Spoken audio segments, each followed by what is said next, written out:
So this evening, if you're interested in finding out about assistive technology for social engagement and life skills, you are at the right place. What a treat for us to welcome back to the Connections California screen, Debbie Drennan, always engaging and informative. Debbie is an MSW and an assistive technology consultant and has been an AT specialist and consultant for over 20 years. Debbie was also with PHP for over a decade, educating thousands of parents and professionals, and she believes that AT is a key component to the successful inclusion of all individuals. She became passionate about assistive technology and inclusion because of her children, one of whom has cerebral palsy and another who has ADHD. Both are now successful, independent adults. So thank you all for coming. Thank you, Beatrice, for being here. And I'm going to turn it over for Debbie. And thank you, Debbie, for being here. Oh, of course. Thank you. Very, very kind. I'm going to go ahead and start sharing my screen. So let's get that done. And this and that and share and work. There it is. Oops, wrong screen. There we go. That's the one. Okay, and that should go away soon. And perfect. Okay, all right, very good. All right, so we are going to be learning a little bit today about assistive technology tools that are available for social engagement and life skills. Whoops, we don't want that. There we go. All right. As she was saying, I am an independent assistive technology trainer and consultant. I'm also an elder tech advisor and an early inclusion facilitator.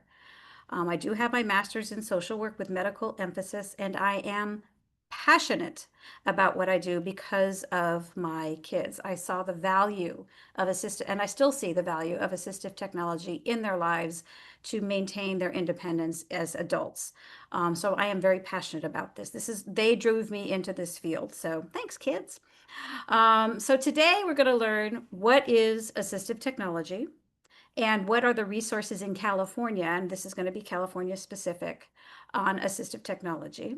We're going to learn about some social engagement tools, as well as some independent living support tools, and then we'll do the questions at the end of the presentation. And as she was saying, please put them in the Q&A, and I will do my best to answer as many questions as I can.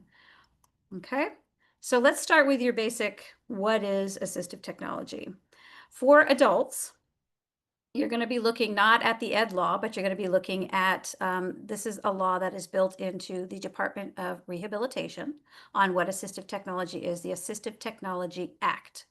So this came up in 2004, and it defines an assistive technology device as any item, piece of equipment, or product system, whether you buy it commercially, you modify it, you customize it, that is used to increase, maintain, or improve functional capabilities of individuals with disabilities.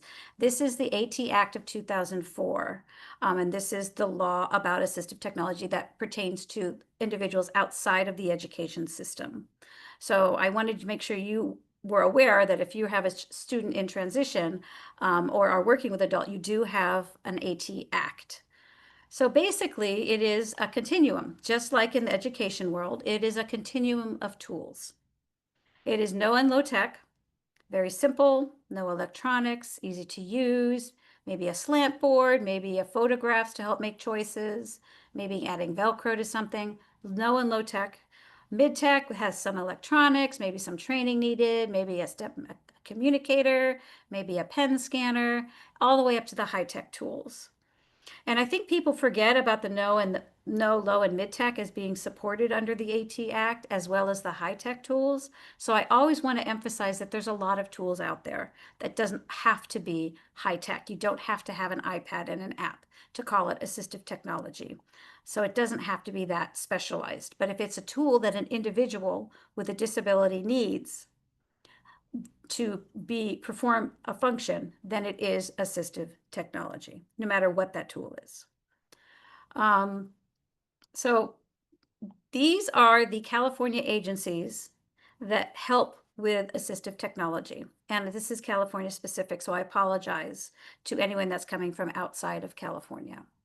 There is under the Assistive Technology Act, each state has an organization that supports assistive technology. under the Act. In California, that agency is called Ability Tools, and I've left the website for you. Okay. The Lanterman Act for individuals who are regional center clients also covers assistive technology. In 2023, they updated the Lanterman Act, and it is noted as adaptive equipment and supplies. And these three different sections of the Lanterman Act for those individuals that are regional center clients: institution to home, under at-home services, and also noted in supported living. The thing to remember about the regional center, as always, is they are the funders of last resort. But if an individual needs it and it's assistive technology and there's no other funding source, they are your funder and they are regional center clients. So I wanted you to be aware that it is covered under the Lanterman Act as well here in California. Some other funders for adults would be if it's a medical benefit. So if it is considered durable medical equipment, such as an alternative augmentative communication device or a wheelchair or a commode, it might be covered under your medical benefits. If you are an individual that is a Department of Rehabilitation client, in other words, if you're an individual with a disability, and if you need a piece of assistive technology to gain meaningful employment, the Department of Rehab is your funder for that piece of technology so that you can gain meaningful employment. And that could mean a customized computer setup at a work environment, or it could mean something as simple as adapting a tool, maybe a cash register, so that an individual with a disability can access it. So it just depends on individual what they need. But the Department of Rehab, if you are a Department of Rehab client, is a funder for assistive technology for employment. Another one is employers. If you're already working for somebody and you become disabled, they are on the hook to supply that assistive technology for you. So that is another funder for you to think about. You don't have to be a Department of Rehab client, but if you need it to continue working at a job, they are a funder. And finally, there is California Connect. California Connect is the system here in California that provides specialized communication equipment under what they call their long-term loans. And it's also known as the Deaf and Disabled Telecommunications Program. And under this program, you can get certain AAC apps and devices. You can get customized telephones if you need that, or cell phones, depending on the need. So this would be a place to go to look for those sorts of things. And of course, there's always grants. You can always look for a grant. So these are some funders of assistive technology in the adult world. And I wanted you all to be aware of them because I know that can be a little like, how do I pay for this as an adult? Here you go. And if you're working with a student who is transitioning to adulthood and they have an IEP, you need to make sure that AT needs for their adult goals are addressed in the transition IEP. And here's a great website to go to from Colorado that kind of gives an idea of some goals to think about in the post-secondary areas. So let's say they're going to be going to independent living skills, for example. And some things to think about would be, okay, daily living assessments, independent living assessments, assistive technology assessments. It's also specifically noted in employment, assistive technology assessments. These can be done under the transition IEP, depending on the goals of the individual. So know that that is available to you as well while they are still in the school environment. Okay. So the key takeaway in all of this is that assistive technology can be free and inexpensive. It can be easy to use and it may be covered. So I just kind of want to, so there you go. There's some resources for you. All right. If anyone has questions about that, pop it in the Q&A and I'll address more in depth at the end. Because I know that was a brief, fast whirlwind through funding. Too fast, I know. So let's talk about social engagement and assistive technology tools. So first of all, what is social engagement? What is the definition of social engagement? Basically, it is the ability to actively participate in community activities and programs. That is social engagement. It provides people with a sense of belonging, very important, promotes social connections, very important. It enhances their physical and emotional well-being, and it supports personal growth and independence. That is why social engagement is so very important for for everybody, right? And this I got from Pathways to Care blog about the benefits of community and social engagement. But it is very important. It gives people a purpose and a sense of belonging. So important because really it is about participation in recreation, participation in employment, participation in continuing education, participation in day programs, participation at the level that individual wants to be involved in, whatever that level may be. So that's what this is all about. That is social engagement. So it's all about participation and becoming a member of a community. Very important. So if you're having somebody who is a member in the community, one of the big fears that many individuals have is they're going to get lost. They're out there in the community. They don't know their way around well. Maybe they don't communicate well. Maybe they get on the wrong bus. Maybe I mean, the maybes as a parent just go sky high, right? You're terrified. You're just scared to death. So how do you help them, and how do you help yourself as a parent breathe a little easier, or as a care provider? So one thing to think about is getting those GPS tracking devices, those smart tags, air tags, a tile, whatever, and just, putting that in their pocket, or having them put it in their wallet, or have it put them in their purse, so that if they do get lost, or if they're not where they're supposed to be at a certain time, you can find them through the air tag. You can find them through the tile. You can find them. You can know where they are and help them, right? There's also something for those who won't accept an air tag or a tile, is something called the GPS Smart Sole. It is basically something that goes inside the shoe, and it looks like the sole of the shoe, right? It looks like an insert. And it also provides that GPS location, as well as, of course, the AngelSense trackers, which again are GPS locators. So that's one way of doing it. Another thing you can do is, of course, Life 360 app, which gives you real time.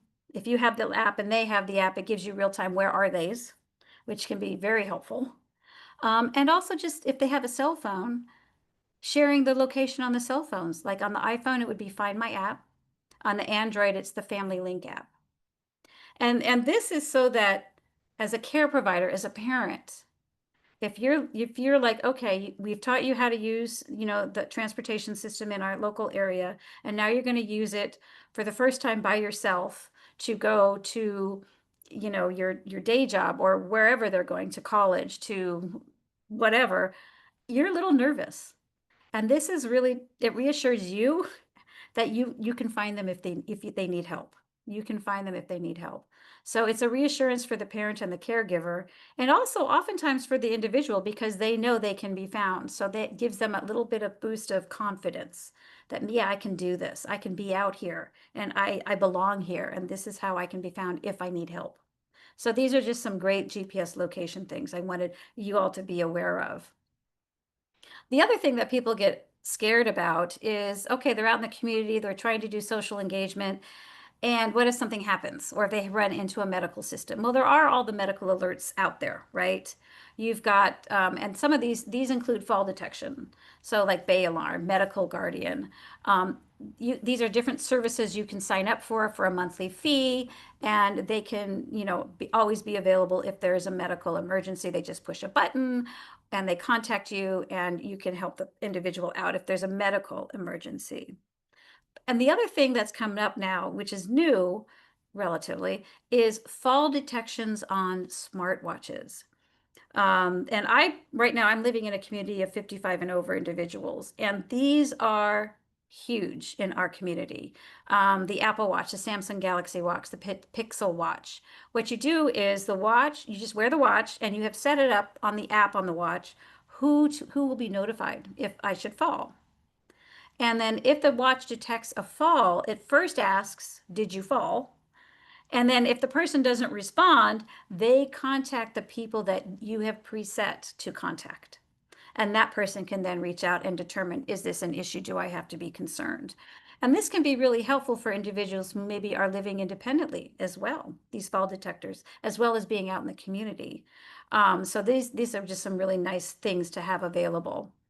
And if you really want to dig into this stuff, the website I supplied is on a great website called Technology. It's geared towards older adults, but they have fabulous information on the medical alert. They just a whole day update on all the different systems and what's out there for medical alert and falling and all of that. So this is just another tool if you're concerned about your loved one out there in the community. Okay, so done with that. Let's talk about time management and organization. Right? So how do you help your loved one make sure that they can be as independent as possible on managing their schedule to get to whatever their community programs are? And then when they're in their community program, or if they're at work, or if they're in college, how do you make sure they stay on track? Because that can be a concern, right? Time management and organization. So let's look at schedules. There is nothing wrong with a picture visual schedule. And there's a lot of different tools for that. And you can do visual schedules that are photos or symbols, depending on what they are excited about. You can take actual pictures and just put it up on a schedule. Or you can go out and find, there's free symbol systems out there. You can grab those symbols and put those up on a schedule. You can also do more iPad-based apps like the First Then Visual Schedule is a great tool to build that independence into their day so that they can be more out there and engaged in the community and in their activities. And there's also some different cloud-based systems that you can use for scheduling. You probably use a schedule yourself on your calendar, right? You have a calendar, you have it set up for what you need to do, what time of day, when is that going to happen? Well, this is a way of doing it in a way that may be more accessible for some individuals. Same idea. What are you going to do? When is it going to happen? How are we going to get it done? But in a way that is more accessible. The other thing that I like to remind people is you can share calendars and reminders. You can share a calendar with your loved one. If you both have the same system, for example, Google, since these are all about Google right now, but on the iCalendar, you can do the same. You both have to have the same system. So if you both have, say, Google, and you set up Google calendars for them and for you, you can input stuff on the Google Calendar for them and with them, and then set reminders for them so they get an alert on their phone, or they get a text on their phone or a picture on their phone so that they can remember to do different things as needed. So that's something to remember is you can share. This is actually a tool that I used with my son who has ADHD when he was in high school to help teach him how to maintain his own calendar. I had him share his calendar with me. And for the first year we did this, I worked with him on it to show him how to make sure he knew how to input information, make sure he knew how to use it, make sure it was going well for him. The second year he used it, I didn't input anything for him. It was up to him to take ownership of it. And that worked really well because he had practice in it. He started learning how to use it. Now he lives by it. But he had to be taught. And so if you're going to do calendaring with an individual, make sure you teach them explicitly how to use those calendars and reminder systems. Now with Google Tasks, those can't be shared unless it's an eligible school or work account. But Google Keep, in terms of notes, can be shared, and you can have it set up so they can be reminded at a location. So think grocery lists, think remembering to bring something out of the home with somebody. You can have it set up so that when they're at that location, they get a reminder at home. Did you remember your backpack? And then when they get to work, did you remember your backpack to bring it home, right? And if they're at the store, don't forget the milk. And you can have it remind them at the store. So this is a really helpful tool that people don't realize you can do in Google Keep is remind at a location. So it's really helpful. I use it like when I go to Costco. I use it to remind myself what is my list, my Costco list. So it doesn't show up until I'm at Costco. And then I can look at my list and go, aha, this is what I need to get at Costco. And the thing with Google Keep is you can add photos into it. So maybe they're not great at reading. Put a picture in. Okay, they're at the drugstore, they're at the grocery store, they need, crackers and milk and apples, pictures, and then remind at the location. So that when they get there, they see the pictures, they know exactly what to get. Just a tip. It's very helpful. The other thing to think about is visual timers. Many individuals don't really have that concept of time passing yet. They get lost in their own heads, and they don't really understand how much time has passed. Very common, this is very common with individuals with executive functioning concerns, because they just get lost in their own head and they don't realize the passing of time. So these are some different ways of setting up visual timers. You can have a time timer, and they have desktop, they have a watch, they have a clock, a classroom size one too, that shows the passing of time. So when the red is all gone, it's been an hour. It gives you that visual reminder that time is passing. But for those who maybe don't want that, you can get different apps. Time Timer also has an app so that you can just have that playing in the background, and you can set different timers for different things all at the same time, just so that you remember the passing of time, so that you can, oh yeah, I only have an hour to do this. I got to keep an eye on that clock. And when the red is getting close to the end, I know, oh my gosh, I'm almost done. I got to get this done. It really does help for those individuals that get lost with executive functioning concerns. So visual timers are really, really helpful. And then again, so are those smart home systems. And there's a lot out there, and it's a little overwhelming. I know. There's Alexa, there's Siri, there's Google, and there's more coming every day. But these smart home systems can be hugely, hugely helpful for individuals in terms of reminding, in terms of checking in. You can set it up so that you can, talk to them through Alexa. They have the Alexa check-in area where you can talk to them every morning. Hey, how's it going? Did you remember? Don't forget. So that you can send information to them, so that they can remember to do different things. And then you can also set it up to create your smart home so that it opens and closes the door, locks the door, turns lights on and off. Whatever you want it to control, you can set it up for the most part through the smart home system. And it's overwhelming. So I'm going to share a quick screen over here. The Abilities Tools group has created a series of 5 webinars on Smart AT Home. And this is a bonus because I just remembered I didn't include it. So sorry, but this is on YouTube. It's from Ability Tools, and it's called Smart AT Home Accessibility 101. And it's a series of 5 webinars they created to talk about how to do smart home systems. Very informative, very helpful. And their website is actually on YouTube is CFILC 1982. So I apologize, I didn't quite get that in the presentation. So hopefully somebody will write it down for you and send it out. I apologize, but it's the CFILC 1982 YouTube channel. They have a playlist on Smart AT Home. Very, very helpful to learn how to set that up and what all the features are it can do, because it can do a lot. You can do the smart home integration. You can do video calling. You can do reminders and calendars through that. You can, of course, have it play music.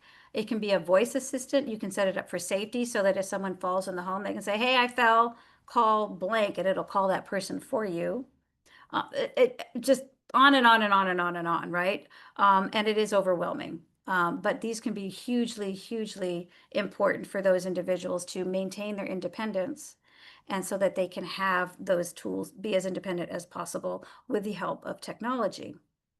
And I'm kind of running low on time, so I'm not going to show the video, but this is a really tongue-in-cheek little video, and I love it because it really kind of shows the different features if you're not sure what system to get. It's fun. It shows the different features of Alexa versus Siri versus Google, the top 3, in a very fun, informative way. It's about a 10-minute video, and given that this is only an hour presentation, I don't have time. But I wanted you to know it was out there. You've got the YouTube link. I encourage you to watch it if you're considering this, because he does side-by-side comparisons in a very fun way. So I think you'll enjoy it. So there you go. Um, so now I'm going to move into internet technology for social engagement, email, social networking sites, video calling, and texting. Um, so the first thing I want to kind of address is that creating a safe space. It's a little scary. For some individuals, and we get that again here in the 55 and over community, we have a lot of concerns with this because people don't know when they're being spammed and scammed. People don't know if this something is legitimate or not legitimate. It's a frightening thing. So how do you create that safe internet space for someone, and how do you make it work for them? Well, this website has an article about how to create safe texting and messaging apps for kids. And basically, you disable the location features. You don't share the real name. You don't share where they're at. You don't share your address book with anybody. You don't share your age with anybody. When I'm out online and they say, "What is your birth date?" I always lie.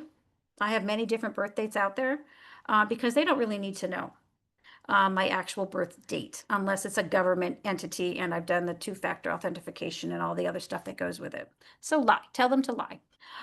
Supervise the kids closely when they're getting started with any messaging app and talk to them about how to use that responsibly. What does that mean? And make sure that it is private. And if they're willing and are comfortable with it, and see if they'll share their email account to your device so you can monitor it as needed. Okay? So that's always very helpful to think about as well. Some other things to do if you want to teach them internet safety, how to be safe online, is there's a great program called Be Internet Awesome, and that's a link for you. It's free, and it really kind of goes through what does it mean to be safe on the internet, and how can I have that safe? How can I tell if someone's scamming me? How can I have a good conversation? How do I know how do I stay safe? And there's also they're called parental control apps that you can get. So basically, it's a way for you to control the internet in your home. You can't control the internet out there in the big bad world, but in your home, you can. And I can't recommend any of these because I've never actually used them. But if you want to thinking about maybe setting up a controlled internet for your home, then this is a list you can look at to start your homework, if you will, and figure that out. Okay. The other thing to think about is a lot of places look for passwords. I suggest using pass keys, which is the numbers, versus a password, because how many of us, guilty, for years and years and years, use the same password for everything? That's not very internet safe. It's easier to remember a series of numbers than a password. So that is what I completely recommend, is think about pass keys versus passwords when it's given as an option.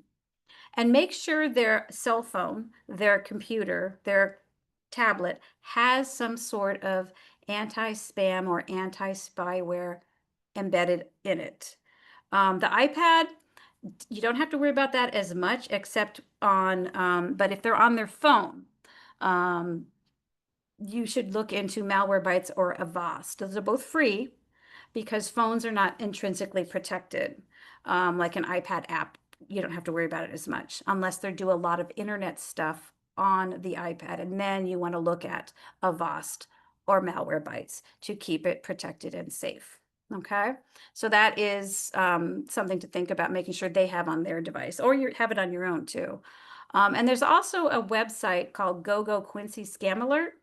So if they're not sure, and maybe they're not living at home with you anymore, and you're not sure if it's a scam, you sign up for a small fee every month, and you can send them the email or send them the whatever you got, and they'll tell you if it's a scam or not. So that because they're getting really good, the scam artists are getting really, really good at making it look legitimate, but they'll know. GoGo Quincy Scam Alert is a great resource that will tell you, is this a scam? So it's a great resource to be aware of for a small fee every month. And there are also, for those individuals who maybe don't want to get out or can't get out of their home well, but you still want them to have that social engagement, there are online social groups. Um, there's eBuddies through the Best Buddies program, where you can get set up with an eBuddy, and that was somebody you can chat with online. The ARC has virtual programs. They have a whole list of them on their program library where you can see, is there something interesting here that maybe that would work as a virtual program that they could participate in to get that, again, for that community, that sense of engagement. You can also look for special interest groups on Facebook and Meetup.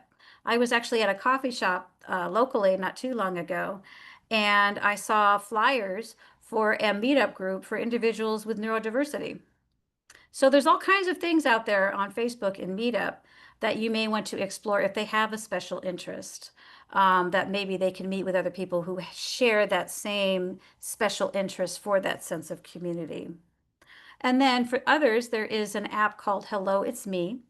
And it is a free app, but it is basically a protected environment for individuals with cognitive disabilities that maybe it protects them, but they can still message within the app and meet other people within the app. And it's a very, they promote themselves as being a very safe environment to reach out to others. It does require a subscription to access all the services within it. Again, I don't have personal experience on this, so I can't tell you how good or how bad it is, but it has been out for a year or two now. So and it's still out, so that's always a good sign. So those are some options to look at for online. And then, of course, video calling. We're also used to that now, right? After COVID. That's one thing COVID taught us is how to do videos, right? Amazon Alexa has a feature that called drop-in, which is fabulous, which means that you, if your loved one lives out somewhere else, and if they have an Amazon Alexa and they allow it on their system, you can drop in and see how they're doing. But on the Amazon show, the Echo Show, the video, which is nice, so that you can just, hey, how's it going? Maybe set up a time every day. I'm going to check in. We're going to do a video call. I'll drop in, check in, see how you're doing. Very helpful, very useful for some individuals. Of course, Google Nest has hub calls where you can do video calling with your Google Nest. And then there's FaceTime and WhatsApp and others as well. So there's lots of ways to incorporate video calling in their life as well. And I did want to address AI because that is a burgeoning area of potentially very helpful tools for individuals with disabilities. There is something called life coaching that is becoming available through AI. And My Daily Coach actually is a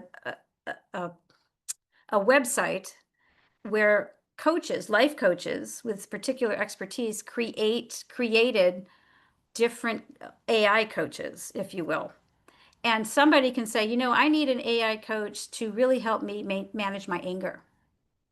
And there is actually a coach that someone created, an AI coach, life coach for that. So you click on that for a fee, you'll pay for the service.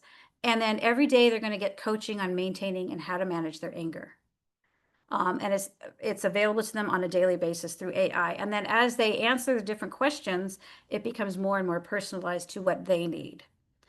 So just something to look at and see what's out there. There's also some for being calm, for meditation, for building work skills, for building executive functioning skills. Some really interesting little AI coaching available through that program.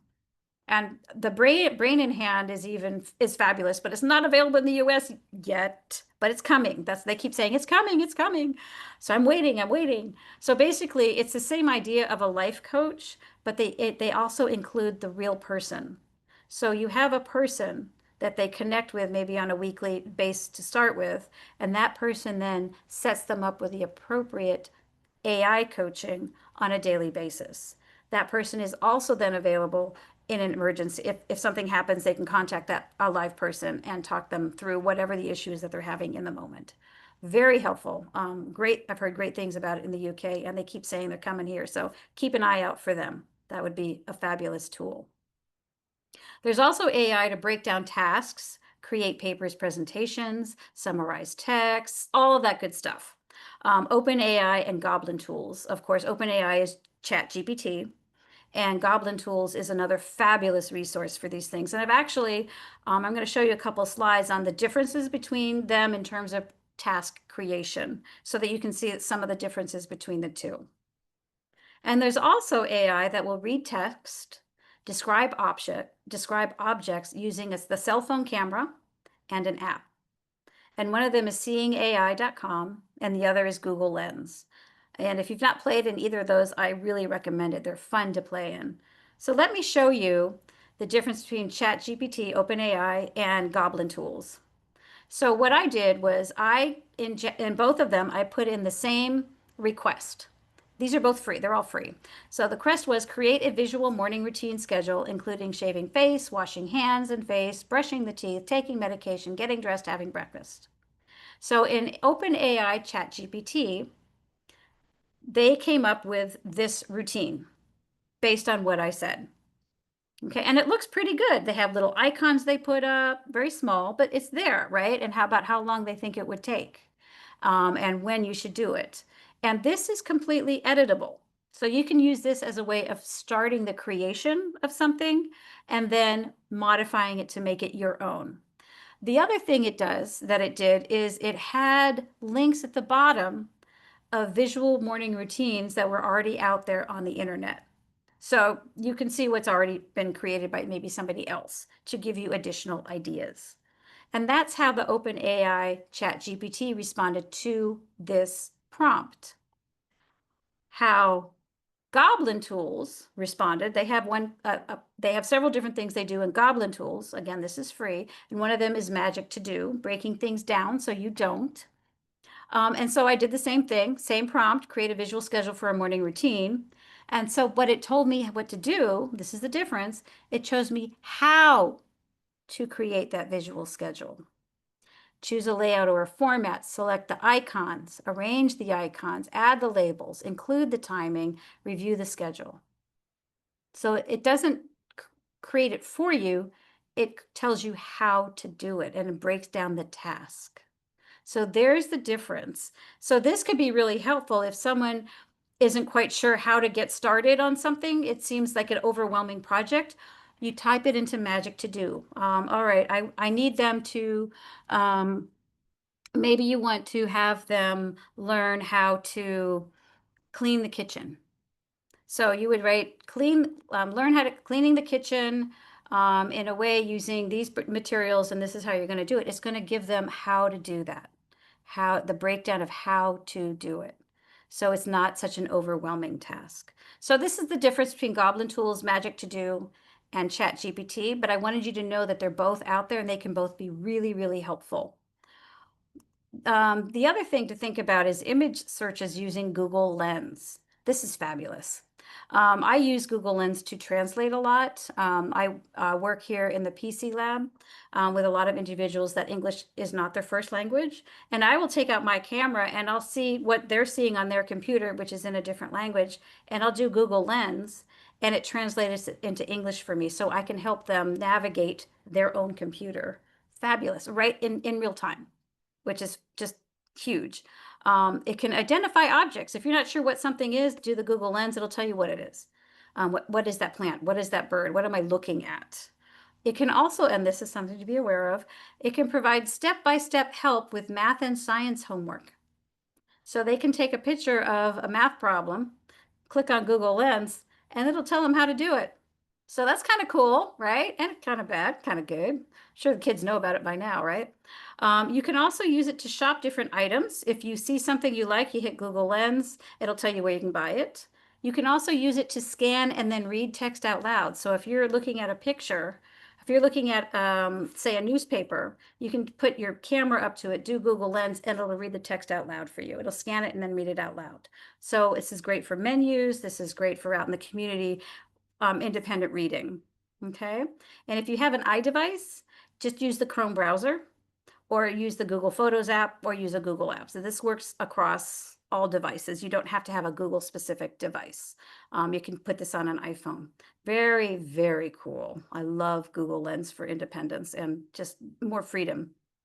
Some other tools for independent living. I'm going to specifically now target cooking because that's something everybody seems to want to learn how to do. And there are, so you can think about visual recipes for cooking. You can think about adapted kitchen utensils, stove monitors for safety, and QR codes. How does that work? Let's talk about it. So for visual recipes for cooking, there's a lot of great resources. And these are some resources that you can look at. Able to Learn, Attainment has some books. Accessible Chef is visual recipes, step by step. What do I need? What do I have to do? How do I do it? And they really break it down for you. And this can be a really helpful tool to give to someone and work with them as they're learning how to cook. And so these are some nice resources for you for visual recipes and cooking. But in addition to that, you want to think about color-coded measuring cups and spoons because it's visually it's hard to see. I know I can't have a hard time seeing the numbers on the spoon. So I'm like staring at them, bringing it up to my face. So if you have it color-coded, say in this case, it looks like the 1 teaspoon is green, then you just put a green dot by it so they know which one to reach for. Again, increasing that independence, which is so helpful. Another thing that's really helpful are what they call spatula tongs. So basically it's tongs with a bigger spatula style so they can easily pick things up with it. It makes it simpler for them to grab things. Maybe a universal cuff. You can get these universal cuffs on Amazon, and so that they can hold things easier if they have a physical concern. And also think about a lettuce knife. Lettuce knives cut everything except meat, and they don't hurt your skin. So if they are to accidentally hit their skin or their hand or their arm, they're not going to get cut. But it will cut the apple, it will cut the lettuce, it will cut the fruits and the vegetables. It just won't cut skin and it won't cut meat. So that's something else to think about having. And all of this stuff can be found on Amazon. Additionally, there is a website called thecolorcodedchef.com, and this has kits that you can purchase with the color-coded measuring cups and spoons, with the visual sketch, with the visual recipes. And they also teach classes online for color-coded for cooking. So this is also a great resource for teaching how to cook and being a part of a community of fellow chefs when they're teaching their classes. So it's called the Color-Coded Chef, and I think it's just a fabulous resource that's available. But if you're concerned about stove safety, there are a lot of tools available, and these are just 2 of them, but there's more. There's a ton more out there that will, so if someone leaves their stove on, you may want to get a Stove Sentry cooktop safety sensor. So it senses when things get too hot, and it lets you know by an alert. Okay. Or the other thing that people can do is they set a timer on the stove so that if it's on too long, it just automatically turns off. So they don't forget to turn it off. There's also the burner alert stove reminder disc. You put it on in place of the traditional turning disc of the burners, and it will again alarm you if it's been on too long. So these are some different tools, and there's others out there for stove monitoring because that's a big concern is safety. And so there's a lot of tools available to add to what they already have so that they can be alerted if they've left the stovetop on or if the oven's on too long or things are smoking and they shouldn't be smoking in the kitchen or they burnt the toast. The other thing you can do is create a QR code for a video, for a way of helping them learn a task. And in this case, I'm talking about maybe a YouTube video, but you can also use it for work videos. So if they're learning how to use a certain printer, create a video of them using the printer properly, create a QR code of that video, and then have that QR code on the printer. Then when you're not there and they're trying to do the printer and they're forgetting a step, they can pull up their phone, check out that QR code, it'll take them to that video, and that'll cue them on how to do it. And it's easy to create a QR code. In Google, you go to the 3 dots, which is at the far end. of your website here, and then go down to Cast, Save, and Share. And then in that menu, you have Create QR Code. And it'll give you an image of a QR code.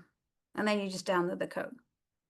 In Safari, if you're on the Mac side of things, you can use a QR code generator extension like Safari QR Code, which is free, and create those QR codes as well. And these can be so helpful. You can do so much with a QR code. Oh my goodness. Think about work videos, how to clean videos, emergency contact and medical information. You can have them put a QR code on the inside of their shirt so that if they're out and about, they have a QR code on them already. There's so much you can do with QR codes. And as we know, most people now know how to use a QR code. So these are really just some helpful ideas on how to create your own QR codes for your own videos. Okay, and then finally for shopping, we have all the different shopping lists. I've already talked to you about Google Keep, creating and sharing a Google Keep list. But there's also AnyList for grocery shopping. This is free. In the paid app, you can also add photos to your grocery shopping list and share it with them so that they can see as well. So the free version, there's no photos. The paid version, you can add the photos in. Okay, in pictures text, there's our groceries shopping list. You would again add your own photos into it, but it's free. And then there's also Bring, a shopping list and recipes. They use icons, not photos. So these are some different ways of creating shopping lists with your loved one, that you can work with them on it, and then they can take it to the store and do their grocery shopping independently. So these are just some ideas and thoughts for you to think about. Okay, so I've left all of 10 minutes for questions. I'm sorry. I'm sorry, I talked too much, and I could have gone on, but I stopped. Go ahead and let me know what you got. Okay, well, such a resource-rich presentation, Sorry. Debbie. I love it. I love the resources. And rest assured, you'll get the slides. You'll be able to click on everything that is in here when you get the slides and pick and choose. You know, there was some comments about, you know, what about privacy issues with all these apps? Well, I know you covered things about the malware and Yes. that's in there, but And you know, Avast, some yeah. folks are just never going to feel comfortable. And I understand that. So pick and choose what works for you, right? Exactly. And your loved one. Everyone's different. Right. So going to the questions. Yes. Have you used any word processing software that works seamlessly with eye gaze? Something my middle schooler can use to write and edit the same way I do, but use his eye control for the software. There's a lot of eye gaze tools out there. In terms of word processing, I would probably, because having visually using eye gaze on an alphabet, even a keyboard, would be exhausting. It would be too tiring on the eyes. You would get a headache when you think about it. So I would look at different word processing tools that would have word prediction built into them already, and expanded word prediction. And there's a lot of stuff out there for that. One of my favorites is going out of business. So I'm still looking for a replacement, but WordQ is one that just comes to mind first off, as with that predictive text and word prediction built into it. Okay. To And avoid the exhaustion. And it does work with eye gaze. someone's asking that all this is fine, but for those who can use it, what about our daughter who works more with drawings and visual things? Well, I've kind of gone through some visuals. There's a lot of things you can do with visual tools, visual schedules, visual routines, QR codes. You can just lead to a video, which is visual. In terms of visual recipes, I've kind of addressed that. You can set up visual recipes not just for cooking, but for doing routines in the home. Cleaning. It could be a visual recipe for employment. This is how you make coffee today. This is how you do the printer. It depends on, you know, where the individual is at. The First Then Visual Schedule HD app is fantastic. They have lots of visuals and you can do a lot within that app. So it's a really good app for visual schedules. Great, thank you. And before I forget, just to draw everyone's attention to the chat where I have put the links to the Spanish and the English evaluation, and I will keep putting them in there. So please just click on that and answer the 4 questions. And that allows us to come back in the fall and bring you more presentations that are of this quality. This is my last presentation. We have a couple of more left for the spring. So Excellent. how about my son is socially aware and thus for years has been resistant to using AT? What are some ways to encourage or convince him to explore and try using some things? Well, AT is just the name for the tool of the range of tools. It depends on the AT that we're talking about. Is it AT like an iPad? Is it AT like a computer software? Is it because everyone uses iPads, everyone uses phones, everyone uses all these different devices nowadays. So if there's a way to incorporate whatever the AT needs they have into a phone, into a computer, no one's going to know what they're doing on it. They just have the same kind of tool that everyone else has. Now, if they need more customized AT, so they have maybe a physical disability and they need a customized AT, then they are just going to have to get comfortable with the fact that if I want to be able to independently access my phone, I need this tool to do so because no one's going to do it for me. And that's just kind of how that rolls. And the difficult years for AT acceptance is, I would say, about 6th to about 10th grade, when they don't want to look any different than anybody else. And that's just a really hard time. I would actually put it down to 5th grade to about 10th grade. From then on, if they have a goal beyond school, and this is important, they have to have that goal beyond school. And in order for them to reach whatever that goal is as an adult, they need to use these tools. They're more accepting of it because they're starting to understand that school is going to end. I'm not going to be here anymore. I'm going to be an adult. I need to figure this out. And that's kind of how you approach it is this is what you'd use as an adult, but you need to learn how to use it now so that when you are an adult, you're successful. Those are good tips. Thanks. A couple of people are asking to repeat that visual schedule app. And if you tell it to me, I'll put it in the chat and in the email. First, then Visual Schedule HD. First, then Visual Schedule HD. Yeah, I think they abbreviate it. So FTVSHD, I think is what it's called on the App Store. Just to really mess with you. Answer the next, well, yeah, right. Well, you answer the next question. I will Google that and find that out and put the information in the chat. Just to mess with you. Yeah, thank you. I really appreciate it. No problem. Is there a good resource or a consultant who can help us design a toggle control game for our son with very limited hand control? Ooh, I used to know people at Google. I don't know if I still know him. He'd be up your alley. Is there a good resource?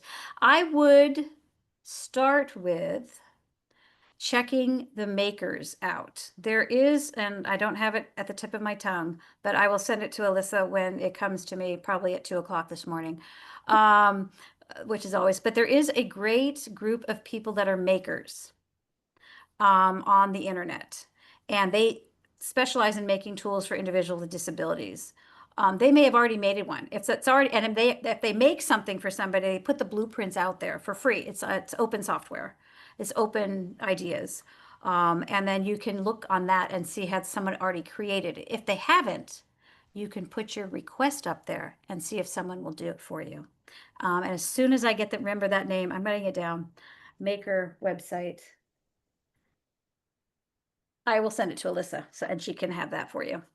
Okay, thank you. And here I'm getting another good karma applications for the first then. I got one for Apple, and maybe this good karma one might be for... yeah, that's who made that. The good karma is the name of the company. So yep, that's it. Okay, all right. Perfect.